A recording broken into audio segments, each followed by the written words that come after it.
All right, the next topic we're going to talk about is acceleration. So we've seen that we now know the words displacement and velocity, and we know how to work with those a little bit.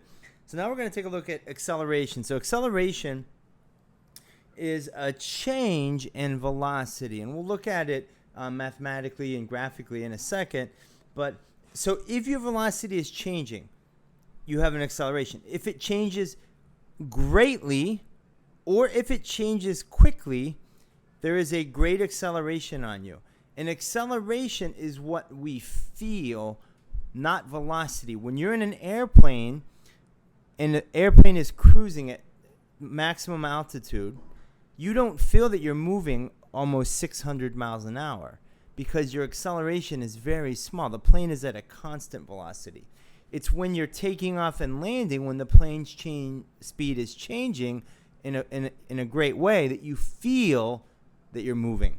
So acceleration is what we feel, and there's no greater example of this than this video from a 1995 earthquake in Japan. ニュースは笹尾記者です。おはようございます。まず今日も地震のニュースからです。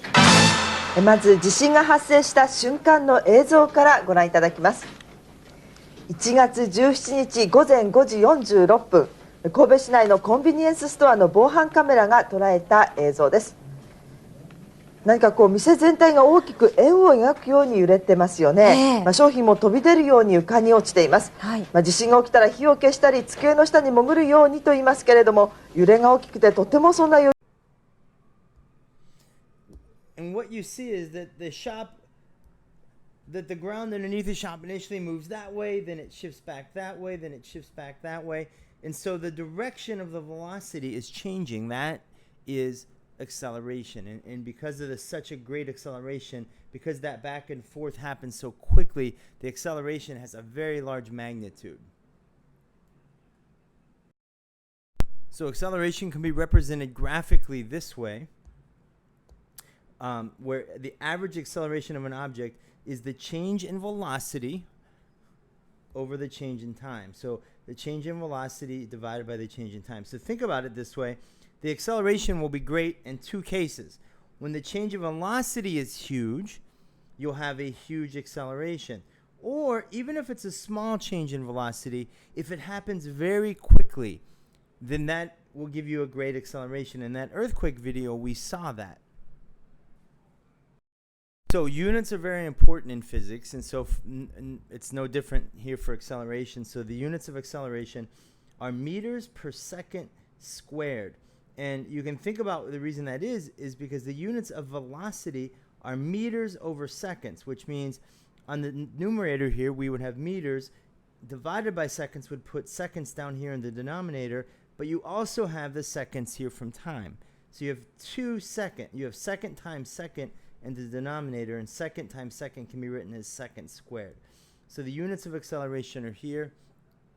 So if you're doing a problem, you can always check to make sure you match up your units. So let's say, for example, that we have this bus here, and the bus is initially moving with a velocity of 9 meters per second. Okay, so here's our bus, and we need to define a direction as positive. So we'll say to the left is positive. So the bus has a positive velocity of 9 meters per second. So let's say the bus driver here, because he realizes the snake is crushing the bus, applies the brakes, and that creates an acceleration of negative 1.8 meters per second squared. Okay? So let's think about that for a second. The bus is going in this direction at positive 9 meters per second. The acceleration is negative. So acceleration is a change of velocity. It's not necessarily an increase. It's not necessarily a decrease. You have to think about it.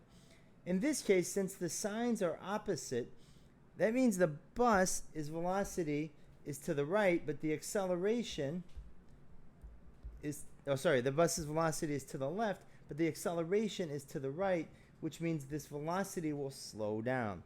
So the question is, how long does it take the bus to come to a stop? So let's apply our known unknown situation here to this. So what is known? Well, we know velocity initial is 9 plus 9 meters per second. We know the acceleration is negative 1.8 meters per second squared. And we're asked to find how long it takes the bus to come to a complete stop. So we're trying to find t. Now, there's one more thing that's known, and this is the first problem that deals with this. Any time where an object is coming to a stop, we also know the final velocity of the object. So we know vi, but we also know vf is 0 meters per second. It has to be because the bus is coming to a stop. So we can go up here and apply our equation to find this time, to find t. So the equations are going to look like this.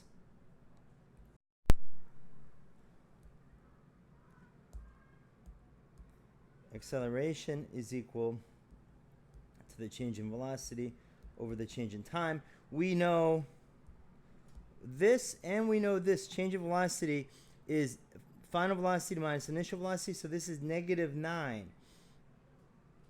So let's get rid of some of this stuff.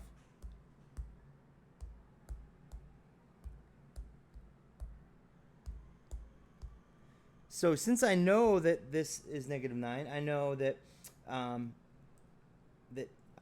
first of all, let's rearrange this equation for t. So I'm going to multiply t to this side and then divide a back under. So I'm going to get my equation actually looks like this.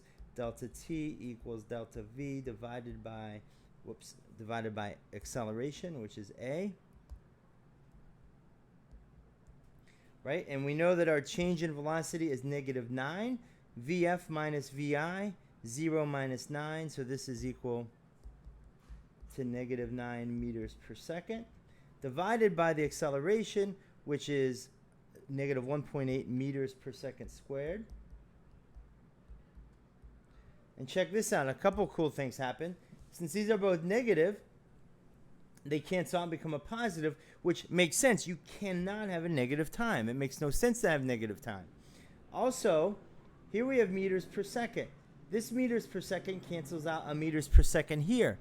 But since this is meters per second squared, there's a second, the unit second is left over, which happens to also be the unit of time.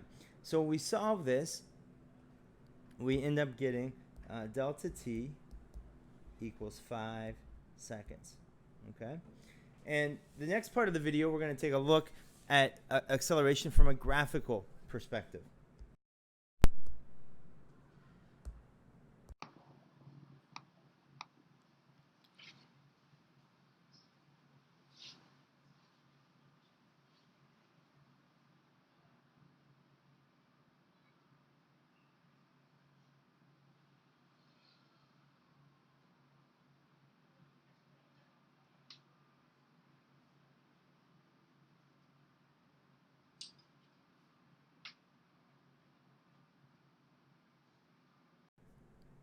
The slope of this line is a constant upward slope. It's a positive slope, which tells us that his acceleration is positive, which means it's in the same direction that he's traveling. He's walking this way, and he's speeding up. So they're in the same direction, so they're both positive, positive, and positive, right? And so this is what the graphs would look like. What's going to happen here at this point in a second, I'm going to reset him back to 0, and I'm going to give him an acceleration of negative 0.1. And so what you'll see, it's hard to see here, but this acceleration graph is just under the 0. So it's actually a little bit negative, negative 0.1. But what happens to his velocity is that it will slowly change because he has a positive velocity and a negative acceleration. So watch.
And if you have any questions, bring them to class tomorrow. And remember, physics is fun.